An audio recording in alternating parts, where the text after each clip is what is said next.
ഈശോയിൽ ഏറെ സ്നേഹമുള്ളവരെ, തീർത്ഥയാത്ര പലർക്കും താല്പര്യമുള്ള ഒരു യാത്രയാണ്. വിശുദ്ധ ഫ്രാൻസിസ് അസീസി ബെത്ലഹമിലേക്ക് ഒരു തീർത്ഥയാത്ര നടത്തി.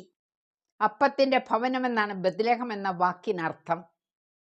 ഇത് കഴിഞ്ഞപ്പോൾ അദ്ദേഹത്തിന് ഒരാഗ്രഹം, അടുത്ത ക്രിസ്മസ് സജീവ ക്രിസ്മസ് ആകണം.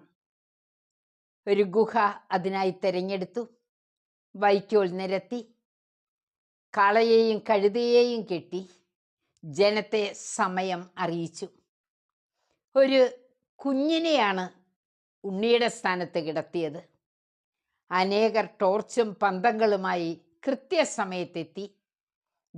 ദിവ്യബലി മധ്യേ ഫ്രാൻസിസ് തന്നെയാണ് ഒരു ഉണ്ണി രൂപം കയ്യിൽ പിടിച്ച് പ്രസംഗിച്ചത്. പ്രസംഗമധ്യേ ആ രൂപം കൈ ചലിപ്പിച്ചു എന്നാണ് പാരമ്പര്യം. ആ ക്രിസ്മസ് യഥാർത്ഥ ക്രിസ്മസായി അനേകർക്ക് അനുഭവപ്പെട്ടു.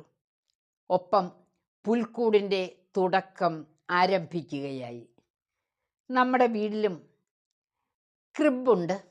എന്നാൽ യഥാർത്ഥത്തിൽ ഉണ്ണി അവിടെ പിറക്കുന്ന ഒരനുഭവം നമുക്കുണ്ടാകുന്നുണ്ടോ? ഇല്ലെങ്കിൽ ഈ വരുന്ന ക്രിസ്മസ് ആഘോഷങ്ങൾ അർത്ഥശൂന്യമാണ്.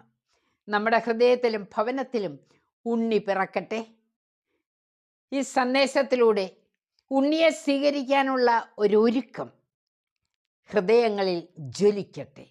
ദൈവത്തിൻ്റെ അനുഗ്രഹം ഉണ്ണിയിലൂടെ ഭവനങ്ങളിലേക്ക് കവിഞ്ഞൊഴുകട്ടെ എന്ന് പ്രാർത്ഥിക്കുന്നു, ആശംസിക്കുന്നു. ആമേൻ.